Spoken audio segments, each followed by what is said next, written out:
Sunday, December 10th. Woo! So,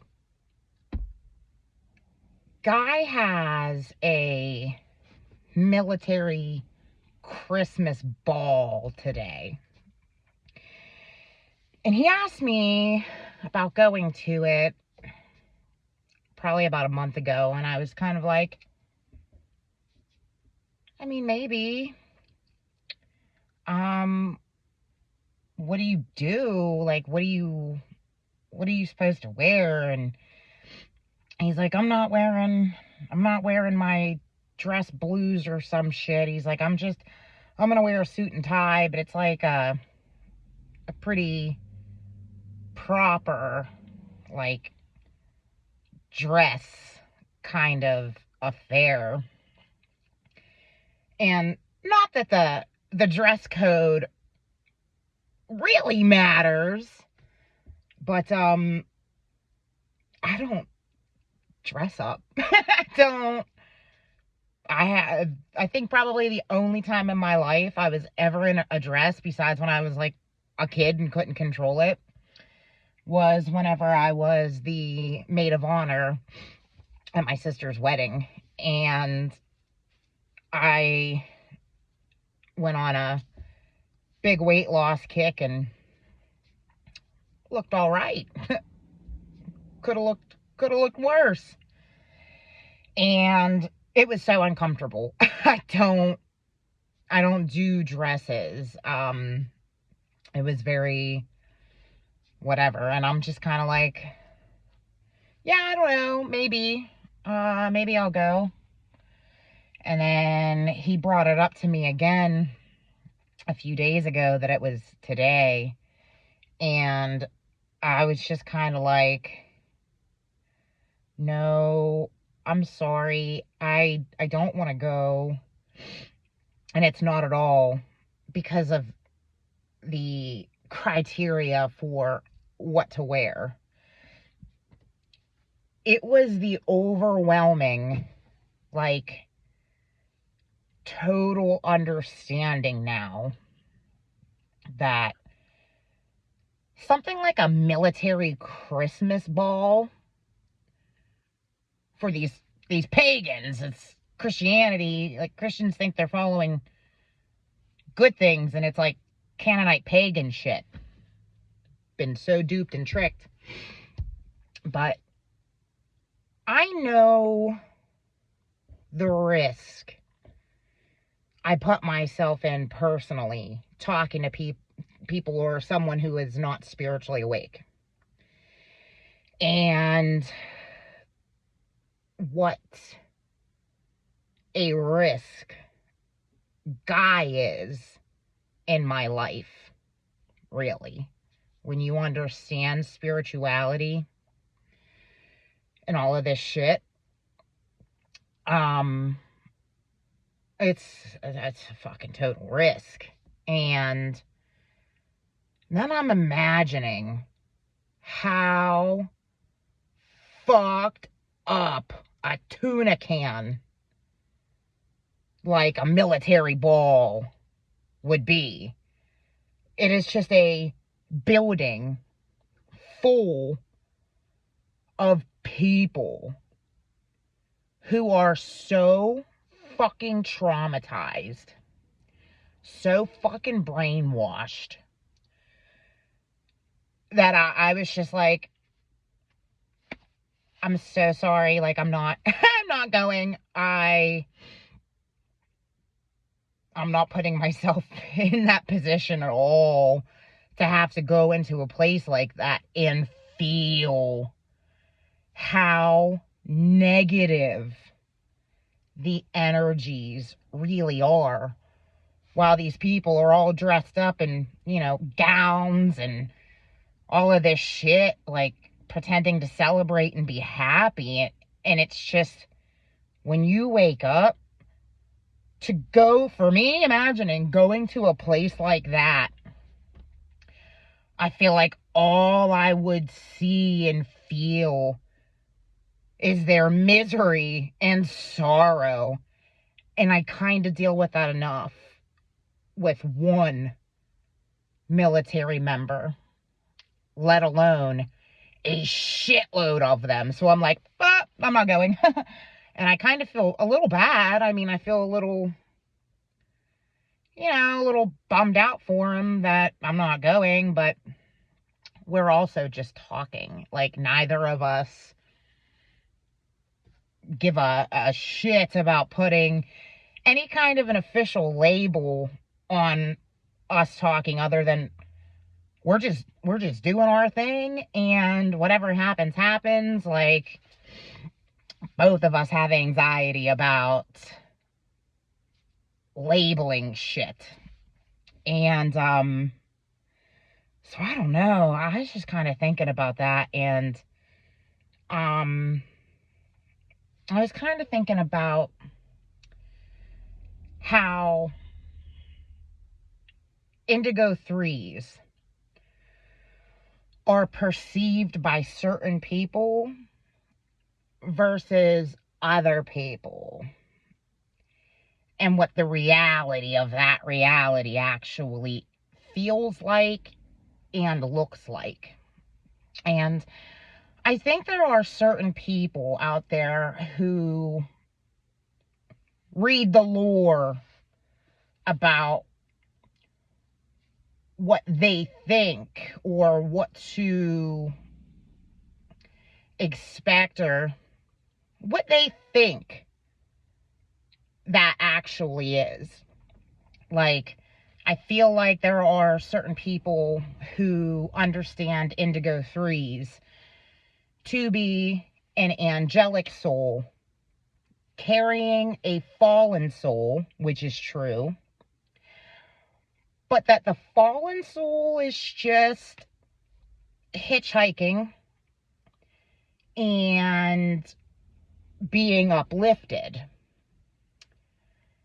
And it's kind of like maybe misconstrued as, I mean, it's not that far off from normal. Like, it probably doesn't feel too far off from the normal kind of fake life here, because that fallen soul is just here with them, kind of, a part of them, but no big deal.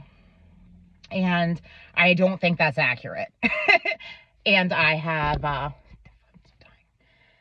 I've spoken to enough Indigo 3s where they are so traumatized, because the reality is that the secondary soul, you are carrying, like it or not, the memories and the baggage that comes with the fallen soul. And these things pierce your little veil throughout your whole life. Like horrible dreams of people burning and shit like this. And it's confusing not knowing. And I feel like until I got triggered into my dark nights of the soul, which happened in December of 2020, was when I started falling away. And I'm going, all right, I feel very kind of like I'm disassociating. Like, I kind of feel like I'm falling back and away, and it kind of really sucked really bad. And then by January 28th, January 28th, 2021 was when I went to the mental hospital. I was very much so tricked, though, into signing myself in on a 202, because Mon Valley Hospital here, they promised me if I signed myself in on a 202 that they would give me an MRI and they would give me a migraine cocktail which I have needed in the past. I've needed to go to the hospital for migraine cocktails. And they promised me these things when I went into the emergency room going, hey, I felt like I had a stroke or something, like really bad happened 17 days before my entry here. And, you know, you guys didn't take me seriously. And ever since then, I've really been having a very bad time. And I'm terrified there's something wrong, like, inside of my brain that it isn't necessarily mental issues. I feel like I had a fucking stroke or a brain aneurysm and died, fell into the deepest darkness and got punched back by light, and it fucking scared me.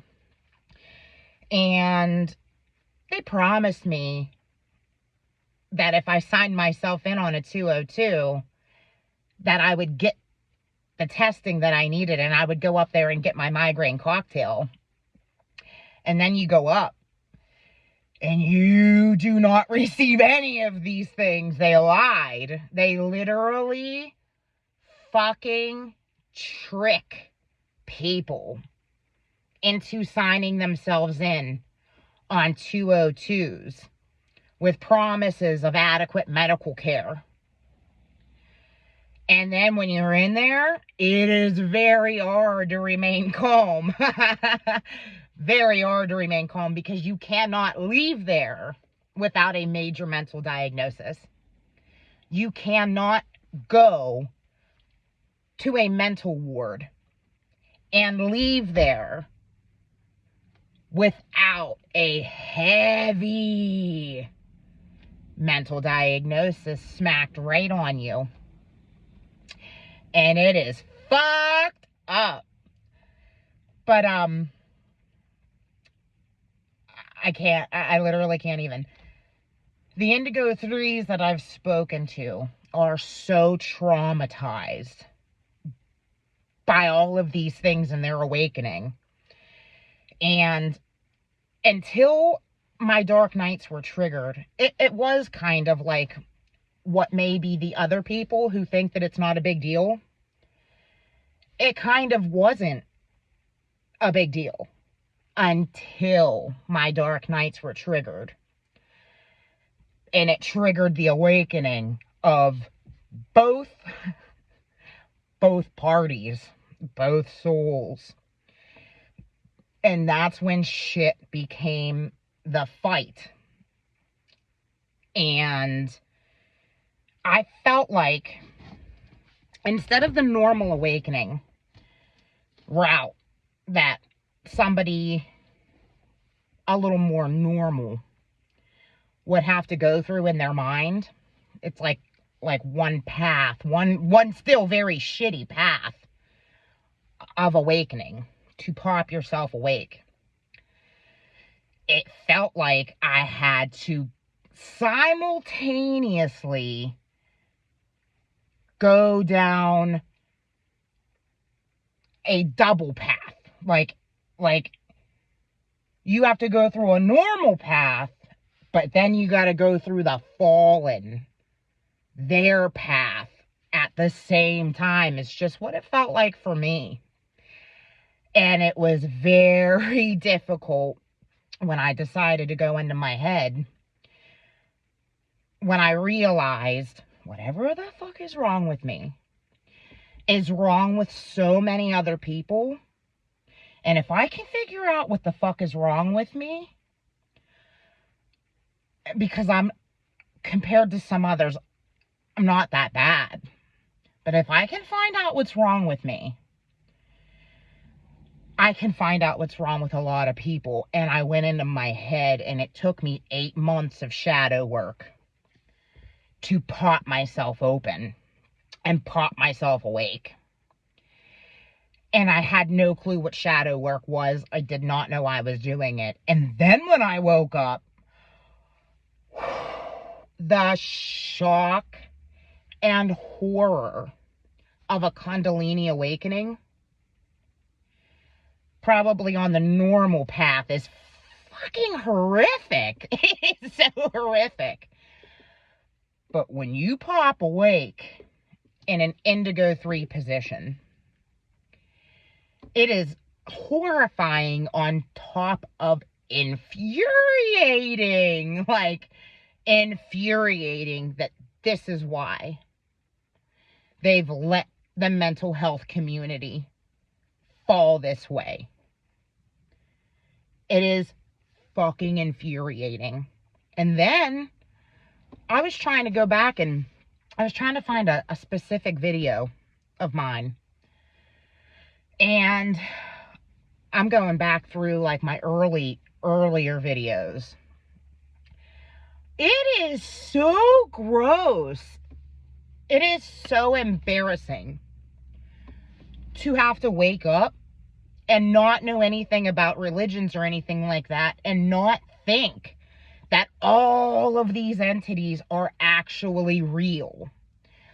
So when I'm going back through a couple of my videos, I'm like, I'm watching this and I am mortified of the state of my total, like, what the fuck? All the dominoes fell. I'm fucking freaking out. My first 3 months worth of videos, I wish I could delete them because they're fucking embarrassing. When I woke up, I did not know of any other entities or characters besides God or Jesus. I had no clue.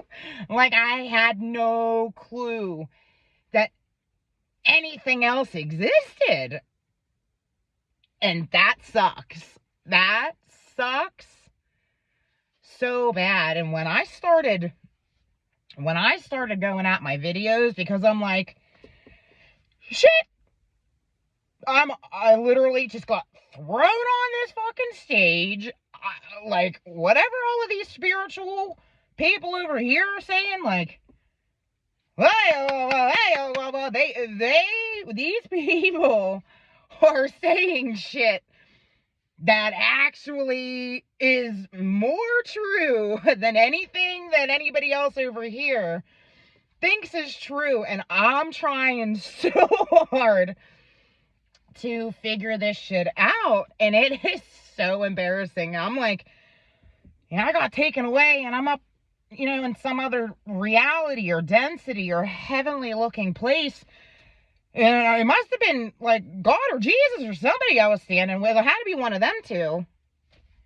I had no fucking clue that any of these other things were real. And that sucks. That is so embarrassing.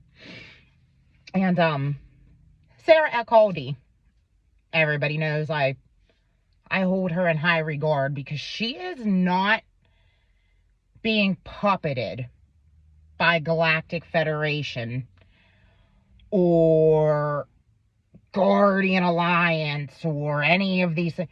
She is independently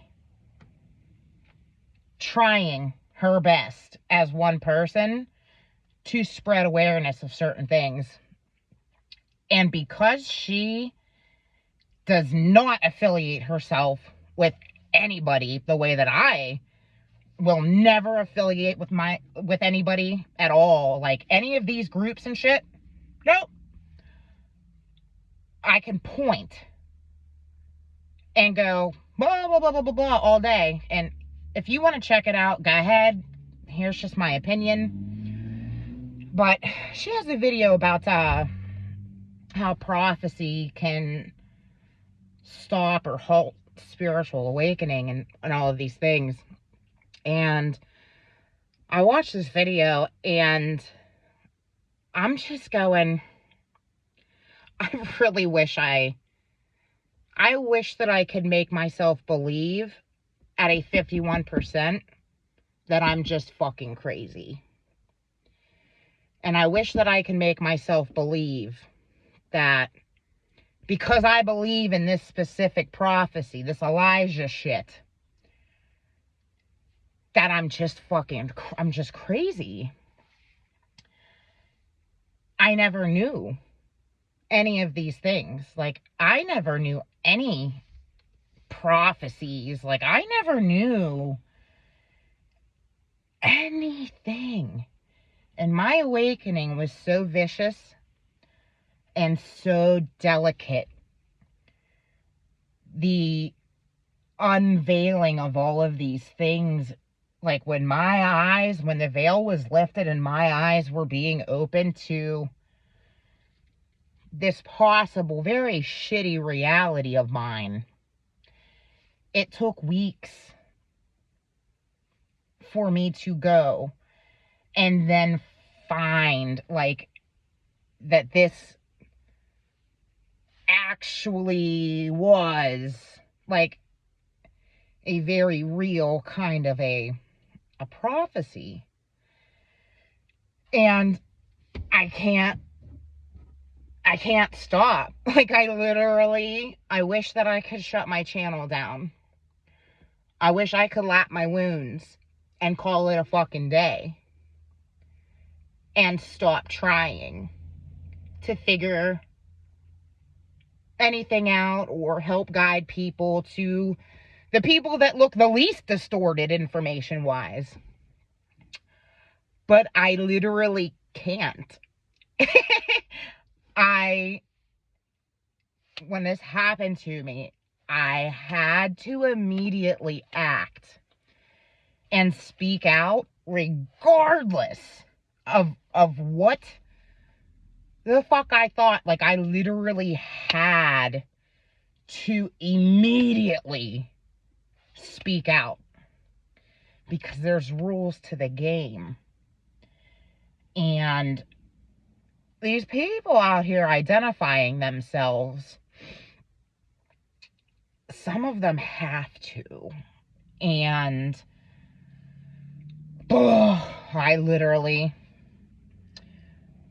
will scrap anybody. I will do whatever I can to get called crazy in the court of law for identifying as an indigo or a starseed, let alone an indigo 3. Because I'm going to fight that. I'm going to fight so fucking hard to prove that starseeds are very real and our DNA is not the same. And my blood type, I'm O positive. And there's a lot of shit about blood types and stuff. That's not the DNA activations. Like, if 90% of people's DNA is junk, I'm going to fight these motherfuckers so hard and push back so hard, because bipolar and schizophrenic diagnoses are death sentences for people. Actually. And it is totally invalidating. There are QHHT therapists who will not fuck with bipolar people. There are so many people who acknowledge that indigo 3s are not fallen, but will also not fuck with them either. And I'm going to fight in court one of these days. It's just kind of, my whole YouTube channel is just kind of my foundation. I'm just laying a foundation because my first 3 months worth of videos are so hard for me to watch, because it was the fucking panic of realizing all of this shit and realizing that my entire family is brainwashed and stuck in a fucking Archon, Anunnaki, booby trap the fuck up hell world. And I have been caused catastrophic catastrophic amounts of emotional distress having to realize these things, if I'm not wrong, and I don't think I am, about the world as a whole, and this all being the fucking problem, that we are in a simulated reality, and that's the new square one. When you realize all of this shit, and you're Christ conscious, God conscious is turned on, it's like, it's gross. It is a very grim looking world for anybody who doesn't know these things and can't imagine how that's true. Very, very grim. And yep, just some shit I've been thinking about. And I went and I was going back and listening to The Used a lot and checking out their artwork from their old albums and stuff like that. I think that the band The Used has some of the most beautiful artwork, now that I've just been looking at this shirt, and I just want to end this on a not shitty note. Man, I fucking love The Used. I fucking love Burt McCracken. And these people have been suffering for so long with depression and suffering with mental issues and addiction fucking problems. And waking up and realizing why is fucking infuriating. But that's all I got for now. Doodles.